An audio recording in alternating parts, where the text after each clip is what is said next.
ओम श्री गणेशाय नमः। श्री सरस्वत्यै नमः। श्री वेदव्यासाय नमः। त्रयोविंशोऽध्यायः। जरासंध का भीम के साथ युद्ध करने का निश्चय, भीम और जरासंध का भयानक युद्ध तथा जरासंध की थकावट। वैशंपायन उवाच। वैशंपायन जी कहते हैं, जन्मेजय, राजा जरासंध ने अपने मन में युद्ध का निश्चय कर लिया है। यह देख बोलने में कुशल यदुनंदन भगवान श्री कृष्ण ने उससे कहा। श्री कृष्ण उवाच। श्री कृष्ण ने पूछा, राजन, हम तीनों में से किस एक व्यक्ति के साथ युद्ध करने के लिए तुम्हारे मन में उत्साह हो रहा है? हम में से कौन तुम्हारे साथ युद्ध के लिए तैयार हो? उनके इस प्रकार पूछने पर महातेजस्वी मगध नरेश राजा जरासंध ने भीमसेन के साथ युद्ध करना स्वीकार किया। जरासंध को युद्ध करने के लिए उत्सुक देख उसके पुरोहित गोरोचन माला अन्यान्य मांगलिक वस्तुएं उसके पुरोहित गोरोचन माला अन्यान्य मांगलिक वस्तुएं तथा उत्तम उत्तम औषधियां, जो पीड़ा के समय भी सुख देने वाली और मूर्छा काल में भी होश बनाए रखने वाली थी, लेकर उसके पास आए। यशस्वी ब्राह्मण के द्वारा स्वस्ति वाचन संपन्न हो जाने पर जरासंध क्षत्रिय धर्म का स्मरण करके युद्ध के लिए कमर कसकर तैयार हो गया। जरासंध ने किरीट उतारकर केशों को कसकर बांध लिया। तत्पश्चात वह युद्ध के लिए उठकर खड़ा हो गया, मानो महासागर अपनी मर्यादा तटवर्तिनी भूमि को लांघ जाने को उद्युत हो गया हो। उस समय भयानक पराक्रम करने वाले बुद्धिमान राजा जरासंध ने भीमसेन से कहा, भीम आओ, मैं तुमसे युद्ध करूंगा, क्योंकि श्रेष्ठ पुरुष से लड़कर हारना भी अच्छा है। तो जरासंध ने भीम के साथ युद्ध करने की चूज किया।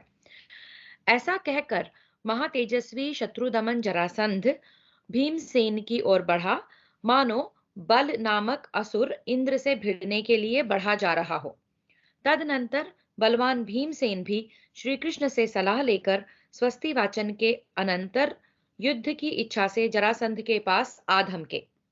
फिर तो मनुष्यों में सिंह के समान पराक्रमी वे दोनों वीर अत्यंत हर्ष और उत्साह में भरकर एक दूसरे को जीतने की इच्छा से अपनी भुजाओं से ही आयुध का काम लेते हुए परस्पर भिड़ गए। पहले उन दोनों ने हाथ मिलाए, फिर एक दूसरे के चरणों का अभिवंदन किया। तत्पश्चात भुजाओं के मूल भाग के संचालन से वहां बंधे हुए बाजूबंद की डोर को हिलाते हुए वे दोनों वीर वहीं ताल ठोकने लगे।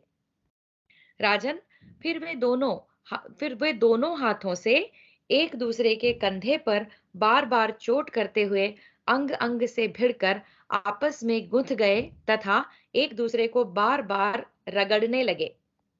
वे कभी हाथों को बड़े वेग से सिकोड़ लेते, कभी फैला देते, कभी ऊपर नीचे चलाते और कभी मुट्ठी बांध लेते। इस प्रकार चित्रहस्त आदि दांव दिखाकर उन दोनों ने कक्षाबंध का प्रयोग किया तथा एक दूसरे की काख या कमर में दोनों हाथ डालकर प्रतिद्वंद्वी को बांध लेने की चेष्टा की।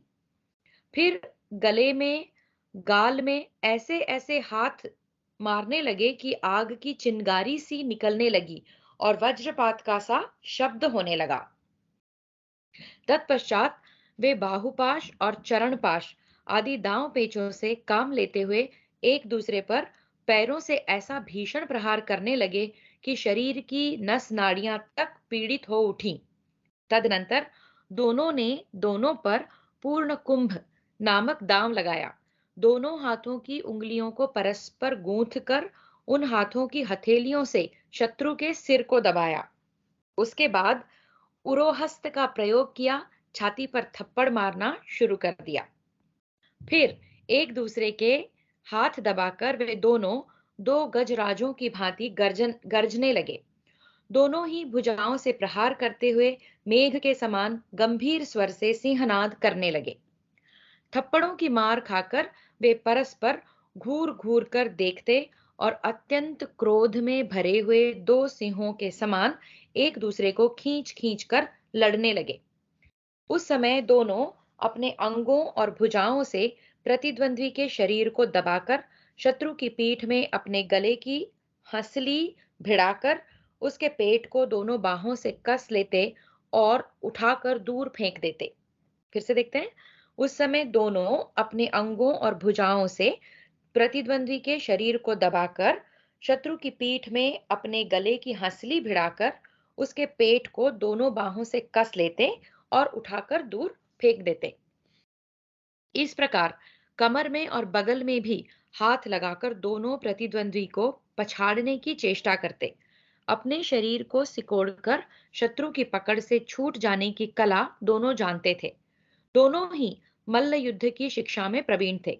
वे उदर के नीचे हाथ लगाकर दोनों हाथों से पेट को लपेट लेते और विपक्षी को कंठ एवं छाती तक ऊंचे उठाकर धरती पर दे मारते थे। फिर वे सारी मर्यादाओं से ऊंचे उठे हुए पृष्ठभाग नामक दांव पेच से काम लेने लगे, अर्थात एक दूसरे की पीठ को धरती से लगा देने की चेष्टा में लग गए। दोनों भुजाओं से संपूर्ण मूर्छा उदर आदि में आघात करके मूर्छित करने का प्रयत्न तथा पूर्वोक्त पूर्ण कुंभ का प्रयोग करने लगे। तदनंतर वे अपनी इच्छा के अनुसार तृणपीड़ रस्सी बनाने के लिए बटे जाने वाले तिनकों की भांति हाथ पैर आदि को ऐंठना तथा मुष्टिका घात सहित पूर्ण योग मुक्के को एक अंग में मारने की चेष्टा दिखाकर दूसरे अंग में आघात करना आदि युद्ध के दांव पेचों का प्रयोग एक दूसरे पर करने लगे। जन्मेजय उस समय उनका मल्ल युद्ध देखने के लिए हजारों पुरवासी ब्राह्मण क्षत्रिय वैश्य शूद्र स्त्रियां एवं वृद्ध इकट्ठे हो गए। मनुष्यों की अपार भीड़ से वह स्थान ठसाठस भर गया। उन दोनों की भुजाओं के आघात से तथा एक दूसरे के निग्रह परिग्रह से ऐसा भयंकर चट चट शब्द होता था मानो वज्र और पर्वत परस्पर टकरा रहे हों। निग्रह परिग्रह को एक्सप्लेन किया है, देखते हैं क्या है।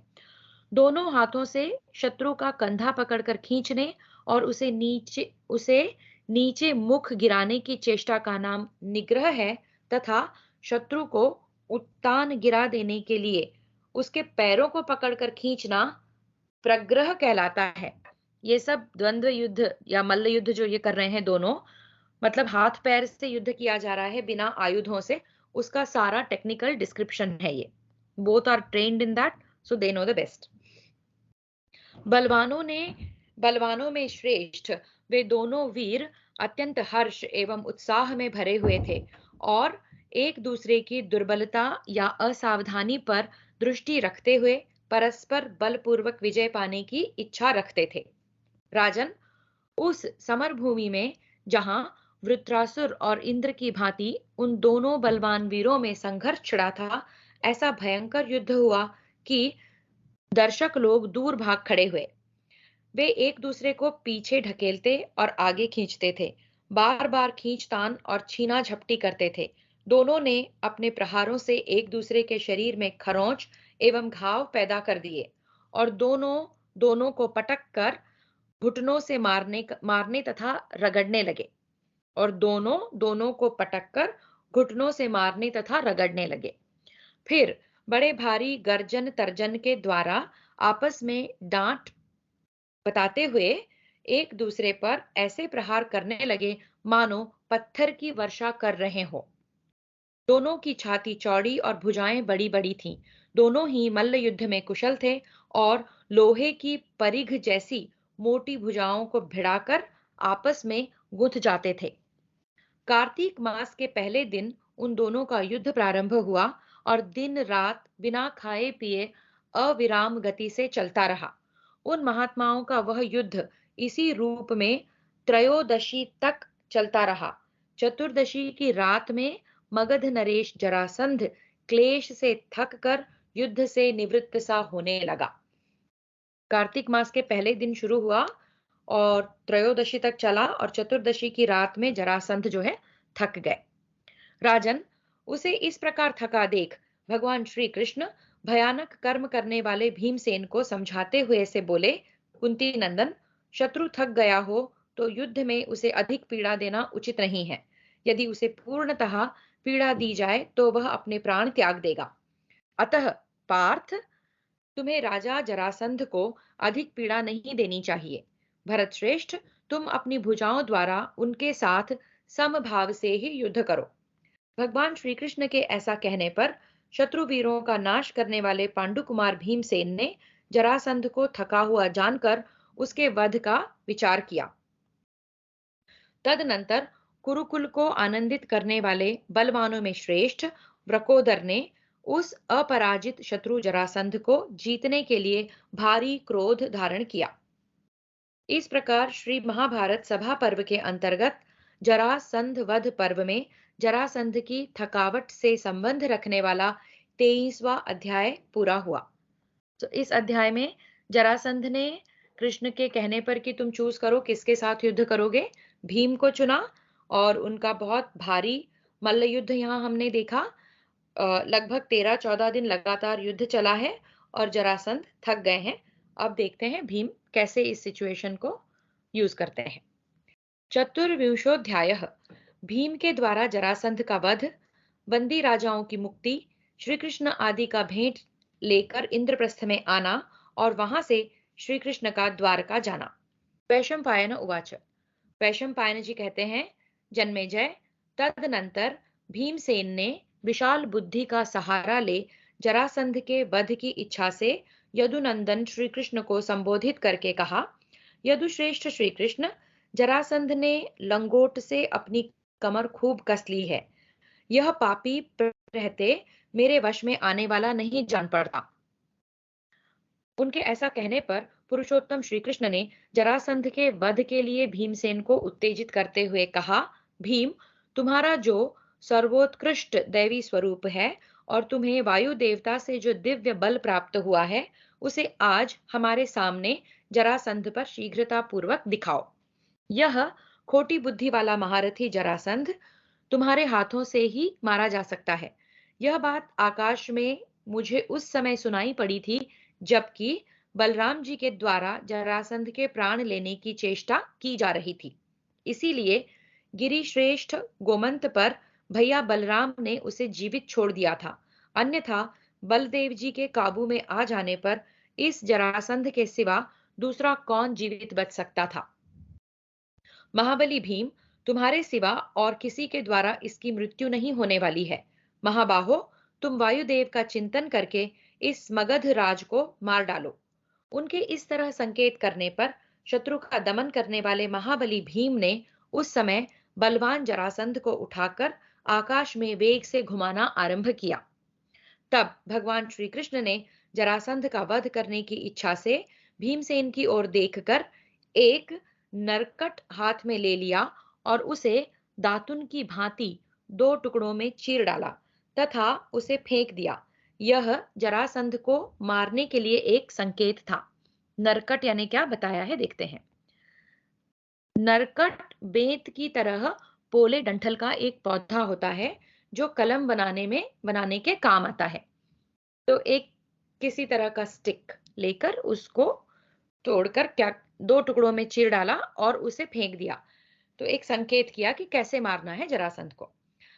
भरत श्रेष्ठ जन्मेजय, भीम ने उनके संकेत को समझ लिया और उन्होंने 100 बार घुमाकर उसे धरती पर पटक दिया और उसकी पीठ को धनुष की तरह मोड़कर दोनों घुटनों की चोट से उसकी रीढ़ तोड़ डाली। फिर अपने शरीर की रगड़ से पीसते हुए भीम ने बड़े जोर से सिंहनाद किया। इसके बाद अपने एक हाथ से उसका एक पैर पकड़कर और दूसरे पैर पर अपना पैर रखकर महाबली भीम ने उसे 2 खंडों में चीर डाला। तब वे दोनों टुकड़े फिर से जुड़ गए और प्रतापी जरासंध भीम से भिड़कर बाहु युद्ध करने लगा। उन दोनों वीरों का वह युद्ध अत्यंत भयंकर और रोमांचकारी था। उसे देखकर ऐसा जान पड़ता था मानो संपूर्ण जगत का संहार हो जाएगा।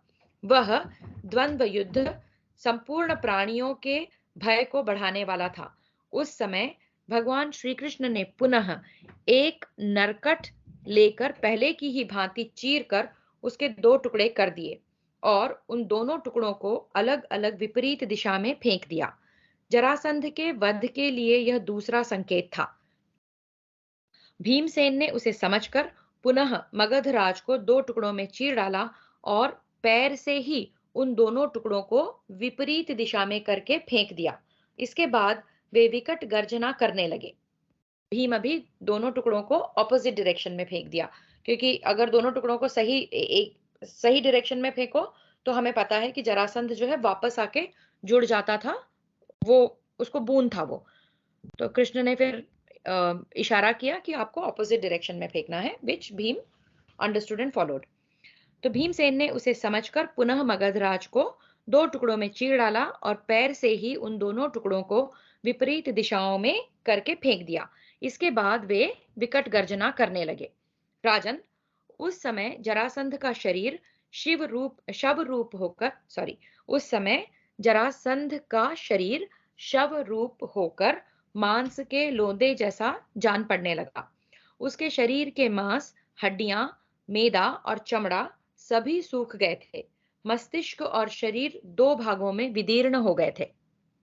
जब जरासंध रगड़ा जा रहा था और पांडु कुमार गर्ज गर्ज कर उसे पीसे डालते थे, उस समय भीमसेन की गर्जना और जरासंध की चीत्कार से जो तुमुल नाद प्रकट हुआ, वह समस्त प्राणियों को भयभीत करने वाला था। उसे सुनकर सभी मगध निवासी भय से थर्रा उठे। स्त्रियों के तो गर्भ तक गिर गए। ऐसा ही वर्णन हम देखते हैं रामायण में, जब हनुमान जी लंका जलाते हैं। भीमसेन की गर्जना सुनकर मगध के लोग भयभीत होकर सोचने लगे कि कहीं हिमालय पहाड़ तो नहीं फट पड़ा, कहीं पृथ्वी तो विदीर्ण नहीं हो रही है। तदनंतर शत्रुओं का दमन करने वाले वे तीनों वीर रात में राजा जरासंध के प्राणहीन शरीर को सोते हुए के समान राजभवन के द्वार पर छोड़कर वहां से चल दिए।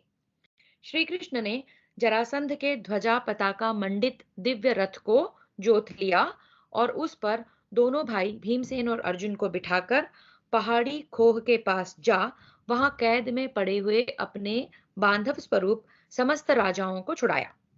उस महान भय से छूटे हुए रत्नभोगी नरेशों ने भगवान श्री कृष्ण से मिलकर उन्हें विविध रत्नों से युक्त कर दिया। भगवान श्री कृष्ण क्षत रहित और अस्त्र शस्त्रों से संपन्न थे। वे शत्रु पर विजय पा चुके थे।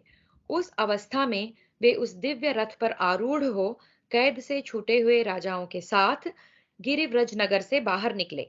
उस रथ का नाम था सौंदर्यवान। उसमें दो महारथी योद्धा एक साथ बैठकर युद्ध कर सकते थे। उस समय भगवान श्री कृष्ण उसके सारथी थे। वे रथ में बार बार शत्रुओं पर आघात करने की उस रथ में बार बार शत्रुओं पर आघात करने की सुविधा थी तथा वह दर्शनीय होने के साथ ही समस्त राजाओं के लिए दुर्जय था। यहाँ फिर पढ़ते हैं इस रथ के बारे में। भगवान श्री कृष्ण क्षत रहित और अस्त्र शस्त्रों से संपन्न थे। वे शत्रु पर विजय पा चुके थे। उस अवस्था में वे उस दिव्य रथ पर आरूढ़ हो कैद से छूटे हुए राजाओं के साथ गिरिव्रज नगर से बाहर निकले। उस रथ का नाम था सौंदर्यवान। उसमें दो महारथी योद्धा एक साथ बैठकर युद्ध कर सकते थे। इस समय भगवान श्री कृष्ण उसके सारथी थे। उस रथ में बार बार शत्रुओं पर आघात करने की सुविधा थी तथा वह दर्शनीय होने के साथ ही समस्त राजाओं के लिए दुर्जय था। भीम और अर्जुन से दो योद्धा भीम और अर्जुन से दो योद्धा उस रथ पर बैठे थे। श्री कृष्ण सारथी का काम संभाल रहे थे। संपूर्ण धनुर्धर वीरों के लिए भी उसे जीतना कठिन था। इन दोनों रथियों के द्वारा उस श्रेष्ठ रथ की ऐसी शोभा हो रही थी मानो इंद्र और विष्णु एक साथ बैठकर तारकामय संग्राम में विचर रहे हो। वह रथ तपाए हुए स्वर्ण के समान कांतिमान था। उसमें क्षुद्र घंटिकाओं से युक्त झालरें लगी थी। उसकी घरघराहट मेघ की गंभीर गर्जना के समान जान पड़ती थी। वह शत्रुओं का विघातक और विजय प्रदान करने वाला था। उसी रथ पर सवार हो उसके द्वारा श्री कृष्ण ने उस समय यात्रा की। यह वही रथ था जिसके द्वारा इंद्र ने 99 दानवों का वध किया था। उस रथ को पाकर वे तीनों नरश्रेष्ठ बहुत प्रसन्न हुए। तदनंतर दोनों फुफेरे भाइयों के साथ रथ पर बैठे हुए महाबाहु श्री कृष्ण को देखकर मगध के निवासी बड़े विस्मित हुए। वह रथ वायु के समान वेगशाली था, उसमें दिव्य घोड़े जुते हुए थे। भारत श्री कृष्ण के बैठे जाने से उस दिव्य रथ की बड़ी शोभा हो रही थी। उस उत्तम रथ पर देव निर्मित ध्वज फहराता रहता था, जो रथ से अछूता था। रथ के साथ उसका लगाव नहीं था, वह बिना आधार के ही उसके ऊपर लहराया करता था। इंद्रधनुष के समान प्रकाशमान बहुरंगी एवं शोभाशाली वह ध्वज 1 योजन दूर से ही दिखने लगता था। उस समय भगवान श्री कृष्ण ने गरुड़ जी का स्मरण किया। गरुड़ जी उसी क्षण वहां आ गए। उस रथ की ध्वजा में बहुत से भूत मुंह बाए हुए विकट गर्जना करते रहते थे। उस रथ की ध्वजा में बहुत से भूत मुंह बाए हुए विकट गर्जना करते रहते थे। उन्हीं के साथ सर्पभोजी गरुड़ जी भी उस श्रेष्ठ रथ पर स्थित हो गए। उनके द्वारा वह ध्वज ऊंचे उठे हुए चैत्य वृक्ष के समान सुशोभित हो गया। अब वह उत्तम ध्वज सहस्रों किरणों से आवृत मध्याह्न काल के सूर्य की भांति अपने तेज से अधिक प्रकाशित होने लगा। प्राणियों के लिए उसकी ओर देखना कठिन हो गया। वह वृक्षों में कहीं अटकता नहीं था, अस्त्र शस्त्रों द्वारा कटता नहीं था। राजन, वह दिव्य और श्रेष्ठ ध्वज इस लोक में मनुष्यों को दृष्टिगोचर मात्र होता था। मेघ के समान गंभीर घर घर ध्वनि से परिपूर्ण उसी दिव्य रथ पर भीमसेन और अर्जुन के साथ बैठे हुए पुरुष सिंह भगवान श्री कृष्ण नगर से बाहर निकले। राजन, इंद्र से उस रथ को राजा वसु ने प्राप्त किया था। फिर क्रमशः वसु से बृहद्रथ को और बृहद्रथ से जरासंध को वह रथ मिला था। महायशस्वी कमल नयन महाबाहु श्री कृष्ण गिरिव्रज से बाहर आ समतल भूमि पर खड़े हो गए। जन्मेजय, वहां ब्राह्मण आदि सभी नागरिकों ने शास्त्रीय विधि से उनका सत्कार एवं पूजन किया। कैद से छूटे हुए राजाओं ने भी मधुसूदन की पूजा की और उनकी स्तुति करते हुए इस प्रकार कहा। महाबाहो, आप देवकी देवी को आनंदित करने वाले देवकी देवी को आनंदित करने वाले साक्षात भगवान हैं। भीमसेन और अर्जुन का बल भी आपके साथ है। आपके द्वारा जो धर्म की रक्षा हो रही है, वह आप सरीखे धर्मावतार के लिए आश्चर्य की बात नहीं है। प्रभो, हम सब राजा दुख रूपी पंख से युक्त जरासंध रूपी भयानक कुंड में डूब रहे थे। आपने जो आज हमारा यह उद्धार किया है, वह आपके योग्य ही है। विष्णु, अत्यंत भयंकर पहाड़ी किले में कैद हो हम बड़े दुख से दिन काट रहे थे। यदुनंदन, आपने हमें इस संकट से मुक्त करके अत्यंत उज्जवल यश प्राप्त किया है। यह बड़े सौभाग्य की बात है। पुरुष सिंह, हम आपके चरणों में पड़े हैं। आप हमें आज्ञा दीजिए, हम क्या सेवा करें। कोई दुष्कर कार्य हो तो भी आपको यह समझना चाहिए, मानो हम सब राजाओं ने मिलकर उसे पूर्ण कर ही दिया। तब महामना भगवान ऋषिकेश ने उन सबको आश्वासन देकर कहा, राजाओं, धर्मराज युधिष्ठिर राजसूय यज्ञ करना चाहते हैं। धर्म में तत्पर रहते हुए ही उन्हें सम्राट पद प्राप्त करने की इच्छा हुई है। इस कार्य में तुम सब लोग उनकी सहायता करो।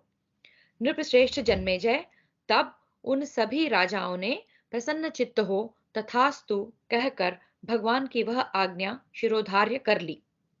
इतना ही नहीं, उन भूपालों ने दशार्ह कुलभूषण भगवान को रत्न भेंट किए। भगवान गोविंद ने बड़ी कठिनाई से उन सब पर कृपा करने के लिए ही वह भेंट स्वीकार की। तदनंतर जरासंध का पुत्र महामना सहदेव पुरोहित को आगे करके सेवकों और मंत्रियों के साथ नगर से बाहर निकला। उसके आगे रत्नों का बहुत बड़ा भंडार आ रहा था। सहदेव अत्यंत विनीत भाव से चरणों में पड़कर नरदेव भगवान वासुदेव की शरणों में आया था। सहदेव उवाच, सहदेव बोला, पुरुष सिंह जनार्दन, महाबाहु पुरुषोत्तम, मेरे पिता ने जो अपराध किया है उसे आप अपने हृदय से निकाल दें। गोविंद, मैं आपकी शरण में आया हूँ। प्रभो, आप मुझ पर कृपा कीजिए। देवकी नंदन, मैं अपने पिता का दाह संस्कार करना चाहता हूँ। आपसे, भीमसेन से तथा अर्जुन से आज्ञा लेकर यह कार्य करूंगा और आपकी कृपा से निर्भय हो इच्छानुसार सुखपूर्वक विचरूंगा। वैशंपायन उवाच। वैशंपायन जी कहते हैं, जन्मेजय, सहदेव के इस प्रकार निवेदन करने पर देवकी नंदन भगवान श्री कृष्ण तथा महारथी भीमसेन और अर्जुन बड़े प्रसन्न हुए। उन सब ने एक स्वर से कहा, राजन, तुम अपने पिता का अंत्येष्टि संस्कार करो। भगवान श्री कृष्ण तथा दोनों कुंती कुमारों का यह आदेश सुनकर मगध राजकुमार ने मंत्रियों के साथ शीघ्र ही नगर में प्रवेश किया। फिर चंदन की लकड़ी तथा केसर, देवदारू और काला अगुरु आदि सुगंधित काष्ठों से चिता बनाकर उस पर मगध राज का शव रखा गया। तत्पश्चात जलती चिता में दग्ध होते हुए मगध राज के शरीर पर नाना प्रकार के चंदनादि सुगंधित तेल और घी की धाराएं गिराई गईं। सब ओर से अक्षत और फूलों की वर्षा की गई। शवदाह के पश्चात सहदेव ने अपने छोटे भाई के साथ पिता के लिए जलांजलि दी। इस प्रकार पिता का पारलौकिक कार्य करके राजकुमार सहदेव नगर से निकलकर उस स्थान में गया जहां भगवान श्री कृष्ण तथा महाभाग पांडुपुत्र भीमसेन और अर्जुन विद्यमान थे। उसने नम्रता पूर्वक हाथ जोड़कर भगवान श्री कृष्ण से कहा। उवाच।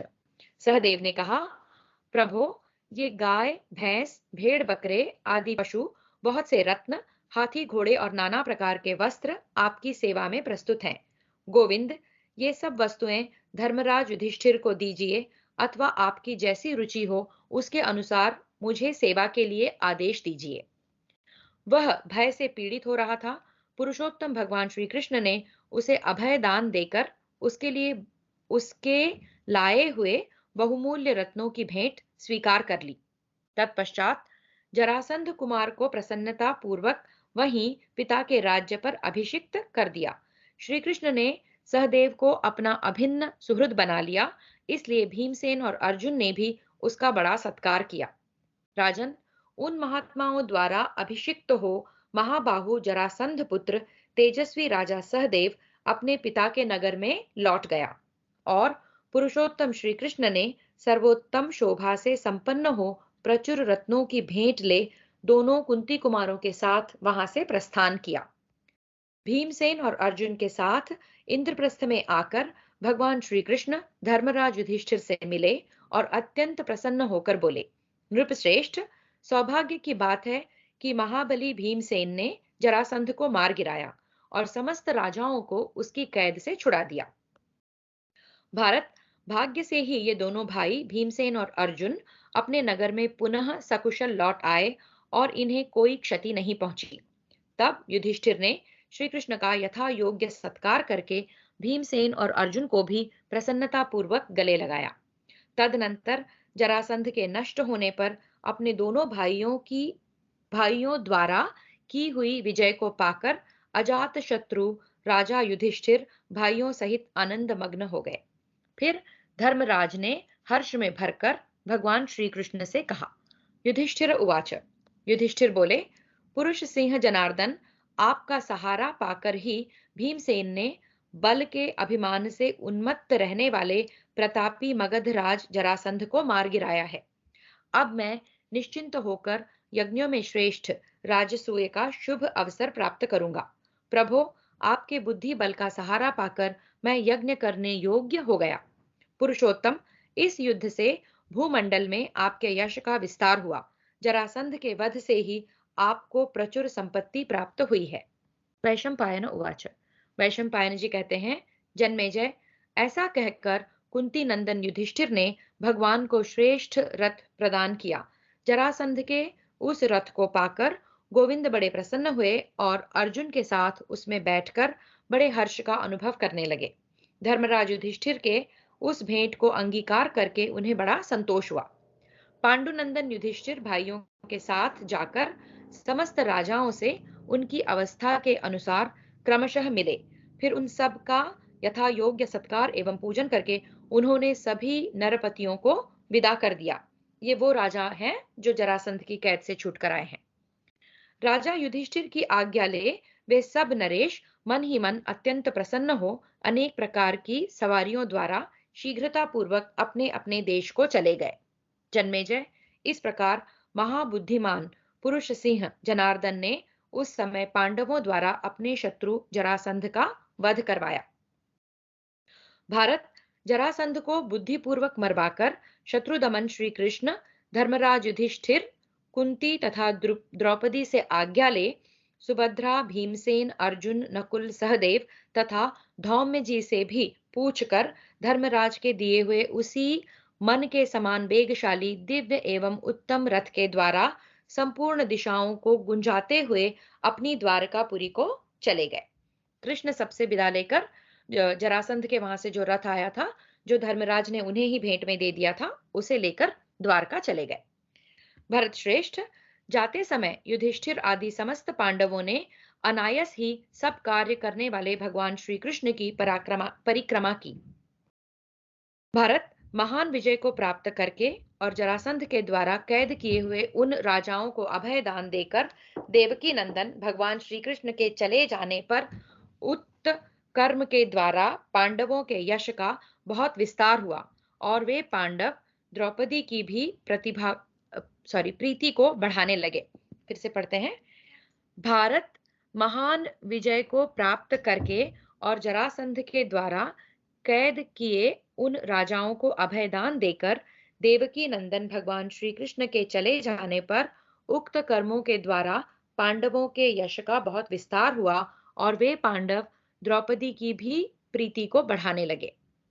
उस समय धर्म अर्थ और काम की सिद्धि के लिए जो उचित कर्तव्य था, उसका राजा युधिष्ठिर ने धर्म पूर्वक पालन किया। वे प्रजाओं की रक्षा करने के साथ ही उन्हें धर्म का उपदेश भी देते रहते थे।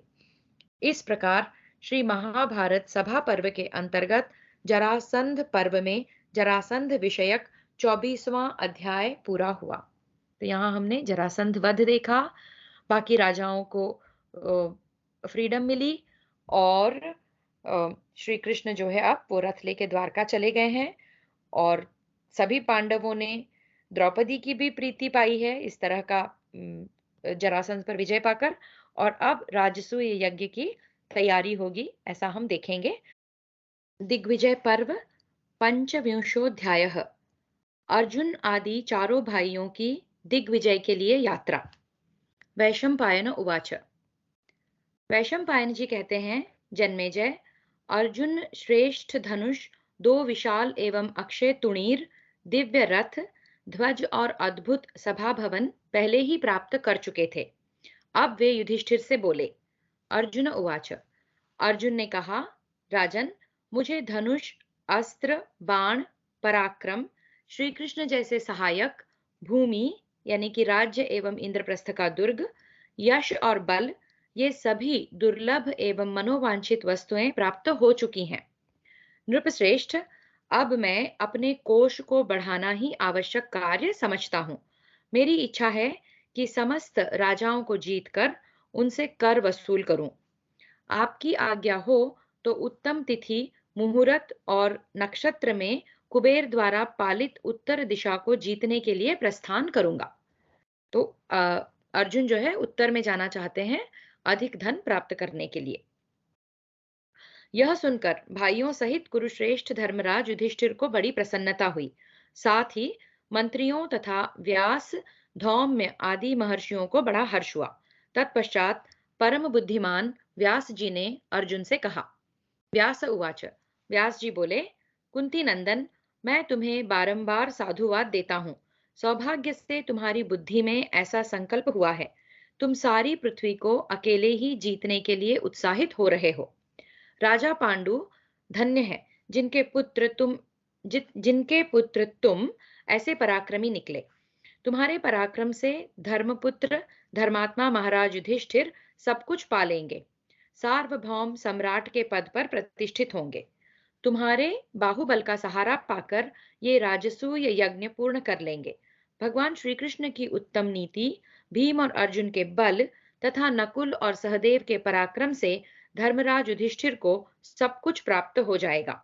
इसलिए अर्जुन, तुम तो देवताओं द्वारा सुरक्षित उत्तर दिशा की यात्रा करो, क्योंकि देवताओं को जीतकर वहां से बलपूर्वक रत्न ले आने में तुम ही समर्थ हो। अपने बल द्वारा दूसरों से होड़ लेने वाले भरत कुलभूषण भीमसेन पूर्व दिशा की यात्रा करें। महारथी सहदेव दक्षिण दिशा की ओर प्रस्थान करें और नकुल वरुण पालित पश्चिम दिशा पर आक्रमण करें। भरत श्रेष्ठ पांडवों, मेरी बुद्धि का ऐसा ही निश्चय है, तुम लोग इसका पालन करो। एक बार फिर से देखते हैं तो वो अर्जुन ने उत्तर जाने का डिसीजन लिया है, उत्तर दिशा देवताओं की दिशा कही गई है, और भीमसेन को पूर्व दिशा की यात्रा करने के लिए कहा है व्यासदेव ने। सहदेव दक्षिण दिशा की ओर जाएं और नकुल जो है वरुण पालित पश्चिम दिशा की ओर जाएं। वैशंपायन उवाच। वैशंपायन जी कहते हैं, जन्मेजय, व्यास जी की यह बात सुनकर पांडवों ने बड़े हर्ष के साथ कहा, पांडवा ऊचुहु। पांडव बोले, मुनि श्रेष्ठ, आप जैसी आज्ञा देते हैं वैसा ही हो। वैशंपायन उवाच। वैशंपायन जी कहते हैं, जन्मेजय, अर्जुन की पूर्वोक्त बात सुनकर धर्मराज युधिष्ठिर स्नेह युक्त गंभीर वाणी में उनसे इस प्रकार बोले, भरत कुलभूषण, पूजनीय ब्राह्मणों से स्वस्ति वाचन कराकर यात्रा करो। तुम्हारी यह यात्रा शत्रुओं का शोक और सुहृदों का आनंद बढ़ाने वाली हो। पार्थ, तुम्हारी विजय सुनिश्चित है, तुम अभीष्ट कामनाओं को प्राप्त करोगे। उनके इस प्रकार आदेश देने पर कुंती पुत्र अर्जुन विशाल सेना के साथ अग्नि के दिए हुए अद्भुत कर्मा दिव्य रथ द्वारा वहां से प्रस्थित हुए। अर्जुन का रथ है अग्नि से दिया हुआ, जो हमने देखा खांडव दाह के समय उन्होंने मांगा था अग्निदेव से। तो अर्जुन विशाल सेना के साथ अग्नि के दिए हुए अद्भुत कर्मा दिव्य रथ द्वारा वहां से प्रस्थित हुए। इसी प्रकार भीमसेन तथा नरश्रेष्ठ नकुल सहदेव इन सभी भाइयों ने धर्मराज से सम्मानित हो सेनाओं के साथ दिग्विजय के लिए प्रस्थान किया। राजन, इंद्र कुमार अर्जुन ने कुबेर की प्रिय उत्तर दिशा पर विजय पाई। भीमसेन ने पूर्व दिशा, सहदेव ने दक्षिण दिशा तथा अस्त्रवेत्ता अस्त्रवेत्ता नकुल ने पश्चिम दिशा को जीता। केवल धर्मराज युधिष्ठिर सुहृदों से घिरे हुए अपनी उत्तम राजलक्ष्मी के साथ खांडव प्रस्थ में रह गए। इस प्रकार श्री महाभारत सभा पर्व के अंतर्गत दिग्विजय पर्व में दिग्विजय का संक्षिप्त वर्णन विषयक 25वां अध्याय पूरा हुआ। तो चारों भाई चार दिशा में, क्योंकि राजसूय यज्ञ करना है तो अधिक से अधिक धनराशि इकट्ठी करनी है, तो उसके लिए वो निकल पड़े हैं। षड्विंशोऽध्यायः। अर्जुन के द्वारा अनेक देशों, राजाओं तथा भगदत्त की पराजय। जन्मेजय उवाच। जन्मेजय बोले, ब्राह्मण, दिग्विजय का विस्तार पूर्वक वर्णन कीजिए। अपने पूर्वजों के इस महान चरित्र को सुनते सुनते मेरी तृप्ति नहीं हो रही है। वैशंपायन उवाच। That's very sweet. अपने पूर्वजों की कथाएं हमें भी अच्छी लगती है सुनने को। वैशंपायन जी कहते हैं, राजन, यद्यपि कुंती के चारों पुत्रों ने एक ही समय इन चारों दिशाओं की पृथ्वी पर विजय प्राप्त की थी, तो भी पहले तुम्हें अर्जुन का दिग्विजय वृत्तांत सुनाऊंगा। महाबाहु धनंजय ने अत्यंत दुस्सह पराक्रम प्रकट किए बिना ही पहले कुलिंद देश के भूमिपालों को अपने वश में किया। कुलिंद देश के कुलिंदों के साथ साथ कालकूट और अनार्त देशों के राजाओं को जीतकर सेना सहित राजा सुमंडल को भी जीत लिया। राजन, तदनंतर शत्रुओं को संताप देने वाले सव्यसाची अर्जुन ने सुमंडल को साथी बना लिया और उनके साथ जाकर शाकल द्वीप तथा राजा प्रतिविंध्य पर विजय प्राप्त की। शाकल द्वीप तथा अन्य सातों द्वीपों में जो राजा रहते थे, उनके साथ अर्जुन के सैनिकों का घमासान युद्ध हुआ। भरत कुलभूषण जन्मेजय, अर्जुन ने उन महान धनुर्धरों को भी जीत लिया और उन सबको साथ लेकर प्राग ज्योतिषपुर पर धावा किया। महाराज, प्राग ज्योतिषपुर के प्रधान राजा भगदत्त थे। उनके साथ महात्मा अर्जुन का बड़ा भारी युद्ध हुआ। प्राग ज्योतिषपुर के नरेश, किरात, चीन तथा समुद्र के टापुओं में रहने वाले अन्य बहुतेरे योद्धाओं से घिरे हुए थे। राजा भगदत्त ने अर्जुन के साथ 8 दिनों तक युद्ध किया, तो भी उन्हें युद्ध से थकते न देख वे हंसते हुए बोले, महाबाहु कौरव नंदन, तुम इंद्र के पुत्र और संग्राम में शोभा पाने वाले शूरवीर हो। तुम में ऐसा बल और पराक्रम उचित ही है। मैं देवराज इंद्र का मित्र हूं और युद्ध में उनसे तनिक भी कम नहीं हूं बेटा, तो भी मैं संग्राम में तुम्हारे सामने खड़ा नहीं हो सकूंगा। पांडुनंदन, तुम्हारी इच्छा क्या है बताओ, मैं तुम्हारा कौन सा प्रिय कार्य करूं। वत्स, महाबाहो, तुम जो कहोगे वही करूंगा। तो ये प्राग ज्योतिष नरेश जो हैं, भगदत्त ये इंद्र के मित्र हैं और इंद्र अर्जुन के पिता हैं, ये हम जानते हैं। अर्जुन उवाच, अर्जुन बोले, महाराज, धर्मज्ञ सत्य प्रतिज्ञ कुरु कुल रत्न धर्मपुत्र राजा युधिष्ठिर बहुत दक्षिणा देकर राजसूय यज्ञ करवाने वाले हैं। मैं चाहता हूं वे चक्रवर्ती सम्राट हों। आप उन्हें कर दीजिए। आप मेरे पिता के मित्र हैं और मुझसे भी प्रेम रखते हैं, अतः मैं आपको आज्ञा नहीं दे सकता। आप प्रेम भाव से ही उन्हें भेंट दीजिए। भगदत्त उवाच, भगदत्त ने कहा, कुंती कुमार, मेरे लिए जैसे तुम हो वैसे राजा युधिष्ठिर हैं। मैं यह सब कुछ करूंगा। बोलो तुम्हारे लिए और क्या करूं। इस प्रकार श्री महाभारत सभा पर्व के अंतर्गत दिग्विजय पर्व में अर्जुन दिग्विजय प्रसंग में भगदत्त पराजय संबंधी 26वां अध्याय पूरा हुआ। सप्तविंशोऽध्यायः, अर्जुन का अनेक पर्वतीय देशों पर विजय पाना। वैशंपायन उवाच, वैशंपायन जी कहते हैं, जन्मेजय, उनके ऐसा कहने पर धनंजय ने भगदत्त से कहा, राजन, आपने जो कर देना स्वीकार कर लिया, इतने से ही मेरा सब सत्कार हो जाएगा। अब आज्ञा दीजिए, मैं जाता हूं। भगदत्त को जीतकर महाबाहु कुंती पुत्र अर्जुन वहां से कुबेर द्वारा सुरक्षित उत्तर दिशा में गए। कुरुश्रेष्ठ धनंजय ने क्रमशः अंतरगिरी, बहिर्गिरी और उपगिरी नामक प्रदेशों पर विजय प्राप्त की। फिर समस्त पर्वतों और वहां निवास करने वाले राजाओं को अपने अधीन करके उन्होंने सबसे धन वसूल किया। तत्पश्चात उन नरेशों को प्रसन्न करके उन सबके साथ उलूकवासी राजा बृहंत पर आक्रमण किया। जुझाऊ बाजे, श्रेष्ठ मृदंग आदि की ध्वनि, रथ के पहियों की घरघराहट और हाथियों की गर्जना से वे इस पृथ्वी को कंपाते हुए आगे बढ़ रहे थे। तब राजा बृहंत तुरंत ही चतुरंगिणी सेना के साथ नगर से बाहर निकले और अर्जुन से युद्ध करने लगे। उस समय अर्जुन और बृहंत में बड़े जोर की मारकाट शुरू हुई, परंतु बृहंत पांडुपुत्र अर्जुन के पराक्रम को न सह सके। कुंती कुमार को असह्य मानकर दुर्धर्ष वीर पर्वतराज बृहंत युद्ध से हट गए और सब प्रकार के रत्नों की भेंट लेकर उनकी सेवा में उपस्थित हुए। जन्मेजय, अर्जुन ने बृहंत का राज्य पुनः उन्हीं के हाथ में सौंपकर उलूक राज के साथ सेना बिंदु पर आक्रमण किया और उन्हें शीघ्र ही राज्यच्युत कर दिया। तो बृहंत को पराजित किया, उनसे रत्न लिए और उनको उनके राज्य को वापस सौंप दिया, क्योंकि कर वसूल करना ही उद्देश्य था, वो लिया और फिर वहां से उलूक राज के साथ सेना बिंदु पर आक्रमण किया और उन्हें शीघ्र ही राज्यच्युत कर दिया।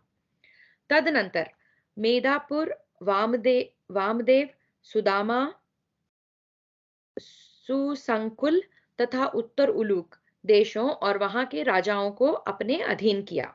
राजन, धर्मराज की आज्ञा से किरीटधारी अर्जुन ने वहीं रहकर अपने सेवकों द्वारा पंचगण नामक देश को जीत लिया। वहां से सेना बिंदु की राजधानी देवप्रस्थ में आकर चतुरंगिणी सेना के साथ शक्तिशाली अर्जुन ने वहां पड़ाव डाला।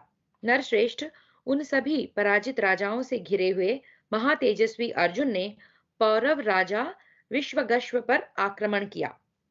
वहां संग्राम में शूरवीर पर्वतीय महारथियों को परास्त करके पौरव द्वारा सुरक्षित उनकी राजधानी को भी सेना द्वारा जीत लिया। पौरव को युद्ध में जीतकर पर्वत निवासी लुटेरों के 7 दलों पर, जो उत्सव संकेत कहलाते थे, पांडु कुमार अर्जुन ने विजय प्राप्त की। इसके बाद क्षत्रिय शिरोमणि धनंजय ने कश्मीर के क्षत्रिय वीरों को तथा 10 मंडलों के राजा तथा लोहित को भी जीत लिया। तदनंतर त्रिगर्त, दार्व और कोकनद आदि बहुत से क्षत्रिय नरेशगण सब ओर से कुंती नंदन अर्जुन की शरण में आए। इसके बाद कुरुनंदन धनंजय ने रमणीय अभिसारी नगरी पर विजय पाई और उरगावासी राजा रोचमान को भी युद्ध में परास्त किया। तदनंतर इंद्र कुमार अर्जुन ने राजा चित्रायुध के द्वारा सुरक्षित सुरम्य नगर सिंहपुर पर सेना लेकर आक्रमण किया और उसे युद्ध में जीत लिया। इसके बाद पांडव प्रवर कुरुनंदन किरीटी ने, अर्जुन का नाम है ये, इसके बाद पांडव प्रवर कुरुनंदन किरीटी ने अपनी सारी सेना के साथ धावा करके सुम्ह तथा चोल देश की, सुन्न है या सुम्ह है, सुम्ह शायद, सुम्ह तथा चोल देश की सेनाओं को मत डाला। तत्पश्चात परम पराक्रमी इंद्र कुमार ने बड़ी भारी मार काट मचाकर दुर्धर्ष वीर बाहलिकों को वश में किया। पांडुनंदन अर्जुन ने अपने साथ शक्तिशालिनी सेना लेकर काम्बोजों के साथ दर्दों को भी जीत लिया। ईशान कोण का आश्रय ले जो लुटेरे या डाकू वन में निवास करते थे, उन सबको शक्तिशाली धनंजय ने जीतकर वश में कर लिया। महाराज, लोह, परम काम्बोज, ऋषिक तथा उत्तर देशों को भी अर्जुन ने एक साथ जीत लिया। ऋषिक तथा उत्तर देशों को भी अर्जुन ने एक साथ जीत लिया। ऋषिक देश में भी ऋषिक राज और अर्जुन में तारकामय संग्राम के समान बड़ा भयंकर युद्ध हुआ। राजन, युद्ध के मुहाने पर ऋषिकों को हराकर अर्जुन ने तोते के उदर के समान हरे रंग वाले 8 घोड़े उनसे भेंट लिए। इसके सिवा मोर के समान रंग वाले उत्तम, गतिशील, शीघ्रगामी दूसरे भी बहुत से घोड़े वे कर के रूप में वसूल कर लिए। इसके बाद पुरुषोत्तम अर्जुन संग्राम में हिमवान और निष्कुट प्रदेश के अधिपतियों को जीतकर धवलगिरी पर आए और वहीं सेना का पड़ाव डाला। इस प्रकार श्री महाभारत सभा पर्व के अंतर्गत दिग्विजय पर्व में अर्जुन दिग्विजय के प्रसंग में अनेक देशों पर विजय संबंधी 27वां अध्याय पूरा हुआ। तो अर्जुन जो है उत्तर दिशा में एक एक करके सभी राजाओं को जीत रहे हैं, उनसे कर ले रहे हैं, और बाकी भी जो है, जैसे हमने देखा यहाँ पर घोड़े, तरह तरह के घोड़े, तोते के जैसे रंग वाले हरे घोड़े और मोर जैसे रंग वाले और फास्ट शीघ्रगामी फास्ट दौड़ने वाले घोड़े उन्होंने इकट्ठे किए। अष्टाविंशोऽध्यायः किंपुरुष हाटक तथा उत्तर कुरु पर विजय प्राप्त करके अर्जुन का इंद्रप्रस्थ लौटना। वैशंपायन उवाच। वैशंपायन जी कहते हैं, जन्मेजय, तदनंतर पराक्रमी वीर पांडव श्रेष्ठ अर्जुन धवलगिरी को लांघकर द्रुमपुत्र के द्वारा सुरक्षित किंपुरुष देश में गए, जहां किन्नरों का निवास था। वहां क्षत्रियों का विनाश करने वाले भारी संग्राम के द्वारा उन्होंने उस देश को जीत लिया और कर देते रहने की शर्त पर उस राजा को पुनः उसी राज्य पर प्रतिष्ठित कर दिया। तो हम बार बार ये देख रहे हैं कि ये जो अर्जुन निकले हैं कर लेने के लिए ही निकले हैं, ना ही किसी राजा को अपने अधीन करने के लिए। तो वो हरा रहे हैं, कर ले रहे हैं, आगे बढ़ रहे हैं। किन्नर देश को जीतकर शांतचित्त इंद्र कुमार ने सेना के साथ गुह्यकों द्वारा सुरक्षित हाटक देश पर हमला किया और उन गुह्यकों को सामनीति से समझा बुझाकर ही वश में कर लेने के पश्चात वे परम उत्तम मानसरोवर पर गए। वहां कुरुनंदन अर्जुन ने समस्त ऋषियों के नाम से प्रसिद्ध जल स्रोतों का दर्शन किया। मानसरोवर पर पहुंचकर शक्तिशाली पांडुकुमार ने हाटक देश के निकटवर्ती गंधर्वों द्वारा सुरक्षित प्रदेश पर भी अधिकार प्राप्त कर लिया। वहां गंधर्व नगर से उन्होंने उस समय कर के रूप में तित्तिरी, कलमाश और मंडूक नाम वाले बहुत से उत्तम घोड़े प्राप्त किए। तत्पश्चात अर्जुन ने हेमकूट पर्वत पर जाकर पड़ाव डाला। राजेंद्र, फिर हेमकूट को भी लांघकर वे पांडुनंदन पार्थ अपनी विशाल सेना के साथ हरिवर्ष में जा पहुंचे। वहां उन्होंने बहुत से मनोरम नगर, सुंदर वन तथा निर्मल जल से भरी हुई नदियां देखी। वहां के पुरुष देवताओं के समान तेजस्वी थे, स्त्रियां भी परम सुंदरी थी। उन सब का अवलोकन करके अर्जुन को वहां बड़ी प्रसन्नता हुई। उन्होंने हरिवर्ष को अपने अधीन कर लिया और वहां से बहुतेरे रत्न प्राप्त किए। इसके बाद निषद पर्वत पर जाकर शक्तिशाली अर्जुन ने वहां के निवासियों को पराजित किया। तदनंतर विशाल निषद पर्वत को लांघकर वे दिव्य इलाव्रत वर्ष में पहुंचे, जो जम्बूद्वीप का मध्यवर्ती भूभाग है। वहां अर्जुन ने देवताओं जैसे दिखाई देने वाले देवोपम शक्तिशाली दिव्य पुरुष देखे। वे सबके सब अत्यंत सौभाग्यशाली और अद्भुत थे। उससे पहले अर्जुन ने कभी वैसे दिव्य पुरुष नहीं देखे थे। वहां के भवन अत्यंत उज्जवल और भव्य थे तथा नारियां अप्सराओं के समान प्रतीत होती थी। अर्जुन ने वहां के रमणीय स्त्री पुरुषों को देखा, उन पर भी वहां के लोगों की दृष्टि पड़ी। तत्पश्चात उस देश के निवासियों को अर्जुन ने युद्ध में जीत लिया। जीत कर उन पर कर लगाया और फिर उन्हीं बड़भागियों को वहां के राज्य पर प्रतिष्ठित कर दिया। फिर वस्त्रों और आभूषणों के साथ दिव्य रत्नों की भेंट लेकर अर्जुन बड़ी प्रसन्नता के साथ वहां से उत्तर दिशा की ओर बढ़ गए।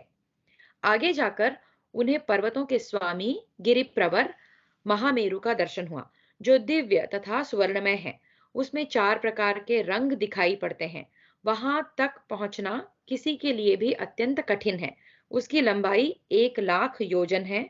वह परम उत्तम मेरु पर्वत महान तेज के पुंज सा जगमगाता रहता है और अपने सुवर्णमय कांतिमान शिखरों द्वारा सूर्य की प्रभा को तिरस्कृत करता है। वह सुवर्ण भूषित दिव्य पर्वत देवताओं तथा गंधर्वों से सेवित है। सिद्ध और चारण नित्य निवास करते हैं। उस पर्वत पर सदा फल और फूलों की बहुतायत रहती है। उसकी ऊंचाई का कोई माप नहीं है। अधर्म परायण मनुष्य उस पर्वत का स्पर्श नहीं कर सकते। बड़े भयंकर सर्प वहां विचरण करते हैं। दिव्य औषधियां उस पर्वत को प्रकाशित करती रहती हैं। महागिरी मेरु ऊंचाई द्वारा स्वर्गलोक को भी घेर कर खड़ा है। दूसरे मनुष्य मन से भी वहां नहीं पहुंच सकते। कितनी ही नदियां और वृक्ष उस शैल शिखर की शोभा बढ़ाते हैं। भांति भांति के मनोहर पक्षी वहां कलरव करते रहते हैं। ऐसे मनोहर मेरुगिरी को देखकर उस समय अर्जुन को बड़ी प्रसन्नता हुई। मेरु के चारों ओर मंडलाकार इलाव्रत वर्ष बसा हुआ है। मेरु के दक्षिण पार्श्व में जम्बू नाम का एक वृक्ष है, जो सदा फल और फूलों से भरा रहता है। सिद्ध और चारण उस वृक्ष का सेवन करते हैं। राजन, उक्त जम्बू वृक्ष की शाखा ऊंचाई में स्वर्गलोक तक फैली हुई है। उसी के नाम पर इस द्वीप को जम्बू द्वीप कहते हैं। एक बार फिर, राजन, उक्त जम्बू वृक्ष की शाखा ऊंचाई में स्वर्गलोक तक फैली हुई है। उसी के नाम पर इस द्वीप को जम्बू द्वीप कहते हैं। शत्रुओं को संताप देने वाले सव्यसाची अर्जुन ने उस जम्बू वृक्ष को देखा। जम्बू और मेरुगिरी दोनों ही इस जगत में अनुपम हैं। उन्हें देखकर अर्जुन को बड़ी प्रसन्नता हुई। राजन, वहां सब ओर दृष्टिपात करते हुए अर्जुन ने सिद्धों और दिव्य चारणों से कई सहस्र रत्न, वस्त्र, आभूषण तथा अन्य बहुत सी बहुमूल्य वस्तुएं प्राप्त की। तदनंतर उन सब से विदा ले बड़े भाई के यज्ञ के उद्देश्य से बहुत से रत्नों का संग्रह करके वे वहां से जाने को उद्युत हुए। पर्वत श्रेष्ठ मेरु को अपने दाहिने करके अर्जुन जम्बू नदी के तट पर गए। वे उस श्रेष्ठ सरिता की शोभा देखना चाहते थे। वह मनोरम दिव्य नदी जल के रूप में जम्बू वृक्ष के फलों का स्वादिष्ट रस बहाती थी। सुनहरे पंखों वाले पक्षी उसका सेवन करते थे। वह नदी सुवर्णमय कमलों से भरी हुई थी, उसकी कीचड़ भी सुवर्णमय थी, उसके जल से भी सुवर्णमय आभा छिटक रही थी। उस मंगलमयी नदी की बालुका भी सुवर्ण के चूर्ण से शोभा पाती थी। कहीं कहीं सुवर्णमय कमलों तथा स्वर्णमय पुष्पों से वह व्याप्त थी। कहीं सुंदर खिले हुए सुवर्णमय कुमुद यानी कि कमल और उत्पल छाए हुए थे। वहीं उस नदी के तट पर सुंदर फूलों से भरे हुए स्वर्णमय वृक्ष सब ओर फैले हुए थे। उस सुंदर सरिता के घाटों पर सब ओर से सोने की सीढ़ियां बनी हुई थी। निर्मल मणियों के समूह उसकी शोभा बढ़ाते थे। नृत्य और गीत के मधुर शब्द उस देश को मुखरित कर रहे थे। उसके दोनों तटों पर सुनहरे और चमकीले चंदोवे तने थे, जिनके कारण जम्बू नदी की बड़ी शोभा बढ़ रही थी। राजेंद्र, ऐसी अदृष्ट पूर्व नदी का दर्शन करके अर्जुन ने उसकी भूरी भूरी प्रशंसा की और वे मन ही मन बड़े प्रसन्न हुए। उस नदी के तट पर बहुत से देवोपम पुरुष अपनी स्त्रियों के साथ विचर रहे थे। उनका सौंदर्य देखने ही योग्य था। वे सबके मन को मोह लेते थे। जम्बू नदी का जल ही उनका आहार था। वे सदा सुख और आनंद में निमग्न रहने वाले तथा सब प्रकार के आभूषणों से विभूषित थे। उस समय अर्जुन ने उनसे भी नाना प्रकार के रत्न प्राप्त किए। दिव्य जम्बूनद नामक सुवर्ण और भांति भांति के आभूषण आदि दुर्लभ वस्तुएं पाकर अर्जुन वहां से पश्चिम दिशा की ओर चल दिए। उधर जाकर अर्जुन ने नागों द्वारा सुरक्षित प्रदेश पर विजय पाई। महाराज, वहां से और पश्चिम जाकर शक्तिशाली अर्जुन गंधमादन पर्वत पर पहुंच गए और वहां के रहने वालों को जीत कर अपने अधीन बना लिया। राजन, इस प्रकार गंधमादन पर्वत को लांघ कर अर्जुन रत्नों से संपन्न केतुमाल वर्ष में गए, जो देवोपम पुरुषों और सुंदरी स्त्रियों की निवास भूमि है। राजन, उस वर्ष को जीत कर अर्जुन ने उसे उसे कर देने वाला बना दिया और वहां से दुर्लभ रत्न लेकर वे पुनः मध्यवर्ती इलावृत वर्ष में लौट आए। तदनंतर शत्रु दमन सव्यसाची अर्जुन ने पूर्व दिशा में प्रस्थान किया।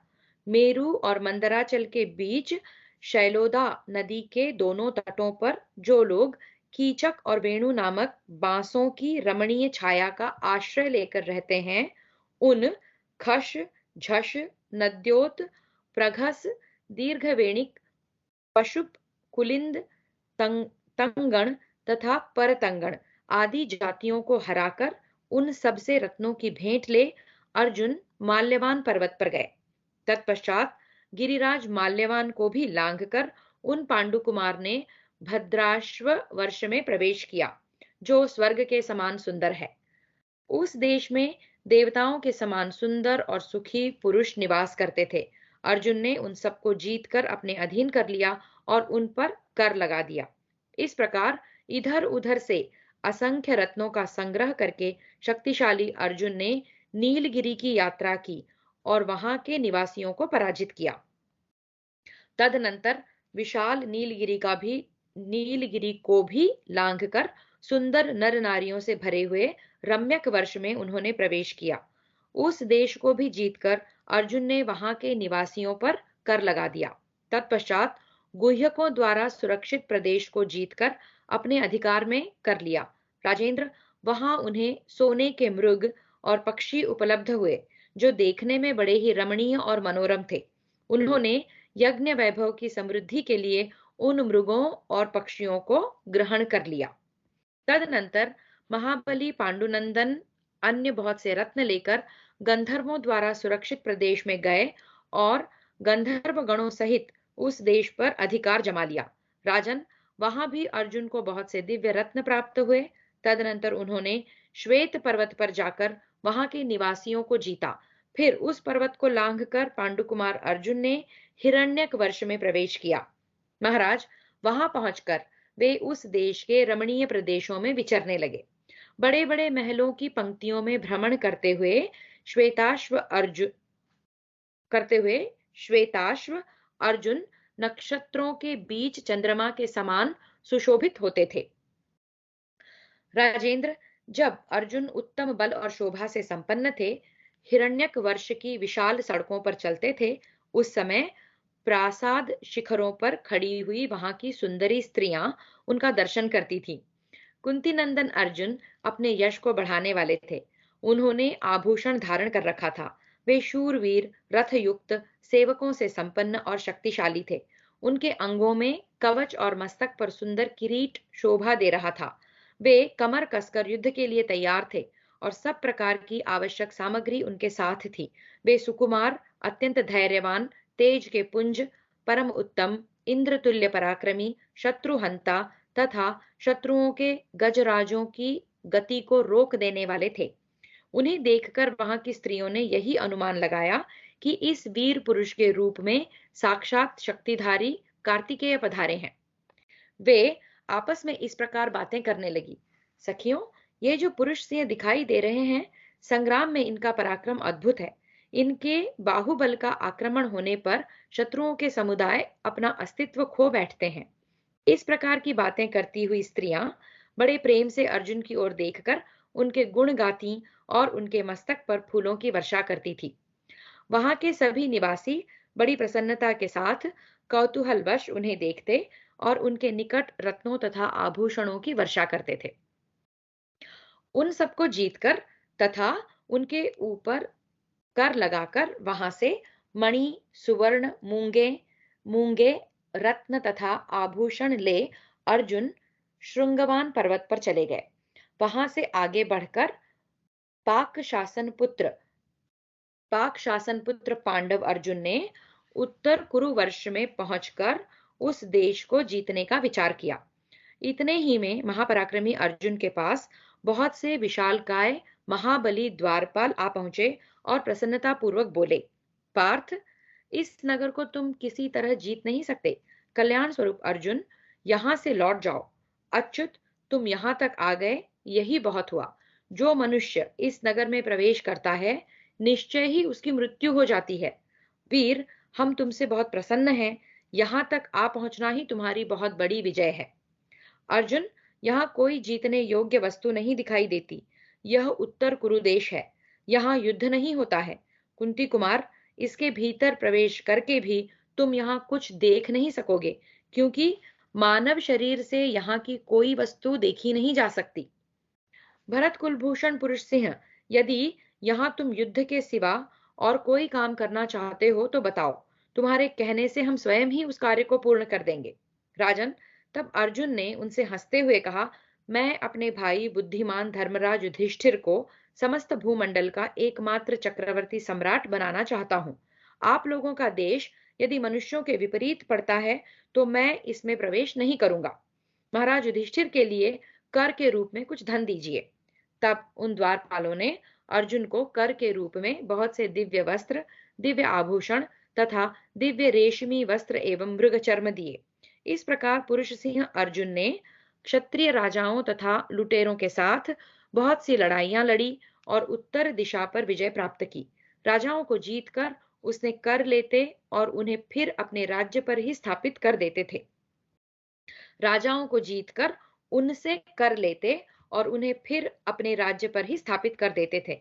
राजन, वे वीर अर्जुन सबसे धन और भांति भांति के रत्न लेकर तथा भेंट में मिले हुए वायु के समान वेग वाले तित्तिर, कलमाश, सुग्गा पंखी एवं मोर सदृश सभी घोड़ों को साथ लिए और विशाल चतुरंगिणी सेना से घिरे हुए फिर अपने उत्तम नगर इंद्रप्रस्थ में लौट आए।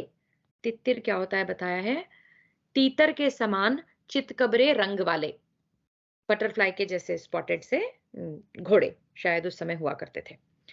पार्थ ने घोड़ों सहित वह सारा धन धर्मराज को सौंप दिया और उनकी आज्ञा लेकर वे महल में चले गए।